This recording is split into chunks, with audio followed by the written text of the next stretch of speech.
location risk.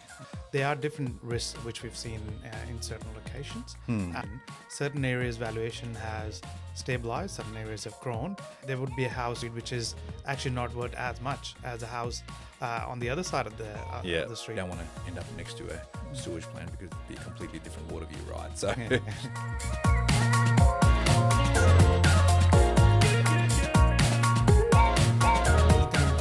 To the Property Investor Series. Today we've got Ray from Ryker Capital, who's an experienced financial planner. Welcome, Ray. Thank you, Aseem. Thank you for having me. Very excited to be talking about property side of things. Us as advisors, we usually talk about all aspects of advice, but specifically, given the hot topic being in Australia, being the property side of things, very excited to be talking about it. Yeah, and properties is, as you said, the topic of the town. Given the interest rates are going down, what's going to happen to the property? I think it's a great segue for us to have a discussion. And I want to start off with why property investment. Yeah, look, I think why property for me is because it was really ingrained for my parents in the very early days, because they sort of came with the mentality of having a roof on your head and always have a roof on your head. And then it's sort of built up on that, right? So it's then you see your neighbors adding another house, and then you go, mum and dad would go, oh, did you know so-and-so bought another property? And then they go, well, we should buy another property. So that's how it sort of escalated a little bit. So look, I do love properties, and I think for me it was mostly about the security that obviously what my parents ingrained in me. And then secondly it became about going, I want to make sure that there's a roof on my kid's head, because I was ever so fearful that my kids are going to be priced out of the market. So for me, I think that became a bit of a property journey. It was a different journey for me. It was more of just starting with FOMO, but now looking at the numbers, you see, numbers are so important when you're going to property investment. And I think it's the case for most people. It's massive FOMO, massive FOMO. Everyone's going, oh my God, I'm just about to miss out.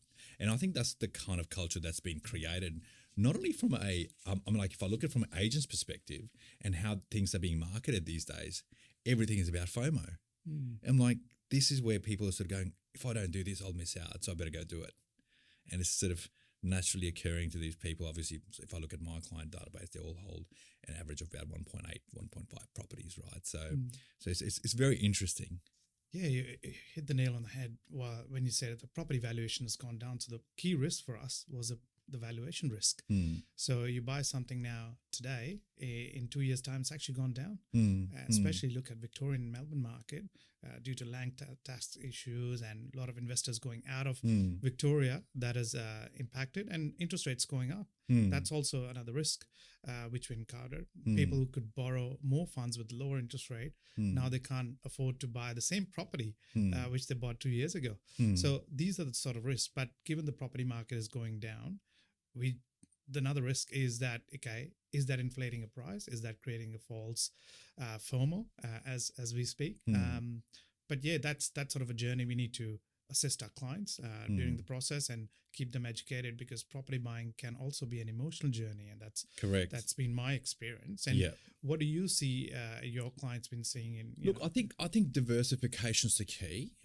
You don't want to have all your eggs in one basket. You don't want to, like, as if you're collecting Pokemon cards, right? You want to have a bit of diversity if the person's journey is about buying property portfolio, and you got to research, like, as if you were researching your ex-partner or ex-girlfriend. I'd probably take that part out. I thought you'd go with emotions on that. But I think research is the vital key there. That you want to make sure that you're researching to the nth degree to make sure that you got the right property there. But there's also the location risk. I've had clients who've bought in certain parts of Victoria and just paid significant amount of money. They haven't grown. And ideally, look, have you seen any kind of issues at your end with location risk? Yeah, well, look, massive. Now you see government changing certain policies where you have easier to develop in certain areas where there might be some public housing coming into the equation, and other families are moving out. There are different risks which we've seen in certain locations. But in terms of looking at the numbers, you see when you do the valuation, certain areas valuation has stabilized, certain areas have grown, and how there would be a house across the street which is actually not worth as much. And one of my clients sort of ended up buying a property towards where we live, and not far away from it. I think they were building up a housing commission, exactly to your point. That really impacted his capital growth. Like it really did. So I think, when you talk about the location, it's important that you sort of really go look at council as to what council's about to propose in some of these certain areas. So I think you're absolutely spot on there, doing that part. And, you don't want to end up next to a sewage plant because it'd be a completely different water view, right? So look, the other part of the risk that I really what I'm sort of seeing more of, Aseem, is financial risk, where people have sort of leveraged so much so now they're relying on 2 minute noodles. We get these, inquiries day in, day out. Someone has seen a property across the road from there and they see, okay, that's an excellent property. Can I borrow X amount of funds? But when you do the numbers, you can't even afford your current house. Yeah. So, because interest rates have changed. Interest rates gone up, property has gone down. Yeah. It might be a good buy for you now, but you have to first of all service your existing debt. Correct. Before you get into the next debt. So Yeah. important conversation around that is the risk of, gearing that much. Yeah. But at the same time, I put a question back to them. Have you spoken to a financial planner? Yeah. Have you spoken to your accountant to see where the numbers sit? Can you afford that much? Because the number which I'm looking at might not be feasible in your current financial situation. So SMSF comes in quite a bit as well. You say, okay, if I can't borrow in the current structure, can I borrow in SMSF? But again, conversation, I have to give it back. Say, okay, go back to your financial planner first to see if this is the right thing for you or not. And is that something you're seeing as well? I'm seeing a bit of that. I'm like, what we're seeing mostly of is people not being able to afford, and they're trying to find a way out. For them, it's been quite an expensive exercise, having to pay stamp duty, having to pay legal costs, interest, and they're trying to wind back because they can't get that back in capital growth because they've really had this short-term view, and now that the cash flow squeeze has occurred, they are really feeling the pinch, to the point that their cost of living is becoming unbearable. And that's the key part that we're seeing from our side. But look, then I look at the other part of the risk. There's the legal and the regulatory risk, right? I look at that from a state level. I look at that from a federal level. And obviously, the government changes rules all around. So from the federal side, you've got the interest rate side. Then you've got which is from the state side, as we spoke about, the Victorian government rule change or the this introduction of the stamp duty. So, I'm like, it's so hard because to change minds more than a teenager would. And, it's important for us to educate them with the numbers of what are the internal and external factors which are impacting their property purchase or property investment journey. Internal, which are they can control, which is their income, and the future, if they're running a business, what does the future growth look like in the business? Can they afford to have those repayment? Yeah.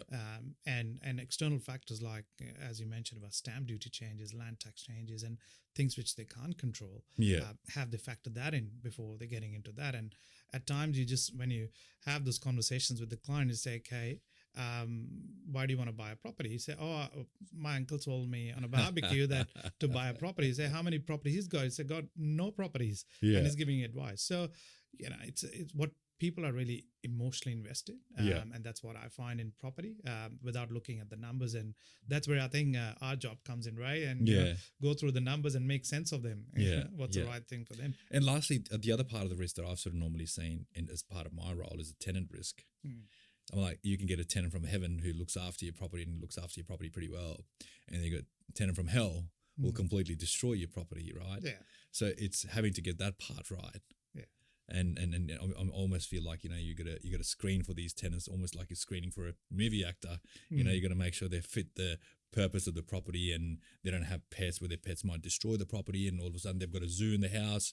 So, you want to try and avoid that. Sometimes you find a really good tenant to look after your property, and sometimes you find people who just, are not the favorable one for that particular property. Yeah. But then that's if you're, getting higher rental, sometimes you feel, okay, that's the right thing. Yeah. But having the right tenant in place sometimes works out better than having a higher rent coming out of Yeah. a particular property. Let's talk about the current client that we were working on. Yeah. I don't know if I should be saying their names, but let's just say his name was Joe. I think it was very interesting how the property was getting transferred out from the parents to his name, given the how old they were, and the combination of working with the lawyers, advisors, and accountants to sort of transition that part out, because they bought the property for what, $150,000 30 years ago. Now that property was now 4.2 mil.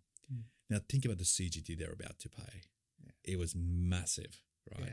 But the good thing what we did when we were working together on that part of the scenario was we helped the client minimize the CGT, which is a son who was acquiring property from their parents, but also having a look at his risk mitigation part, because he was worried going, if something happens to me, then what happens?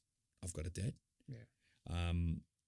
From the parent side, it was going, well, how do I minimize my capital gain tax? I've just created myself almost $1 million tax issue. So unrealized capital gain, sometimes people don't realize that. Yeah. And that's what we are here to help out. And, as financial planners, that's where you point them to the right direction, how to structure the deal with the brokers in a way that, it doesn't affect you for an ATO bill. Yeah. But funnily enough, we on that part, what we did was we, on that case, we used the parents hadn't sort of made a contribution for a long time. So we worked out to go what their catch-up contribution looked like for the past 5 years. We worked out, we double-checked that with the ATO, and then we made this large level of contribution. So they paid themselves and created a tax deduction out of it. So it was literally like, I paid myself in super and I get to claim right off that CGT bill. So they were absolutely stoked. So I think this was a great example of how, when we sort of worked together in this project for 2 months, with a great outcome for the client, not only for the son and for their parents. Yeah. And now potentially after a few years, once it's sort of if they meet the asset test, and I think they're going to give some asset out, they might even potentially qualify for some form of a government pension. Classic example of financial planning working well for a client. So well done, Ray. Look, it was a great conversation, and thanks for coming in and being part of the property journey, property investor series journey, and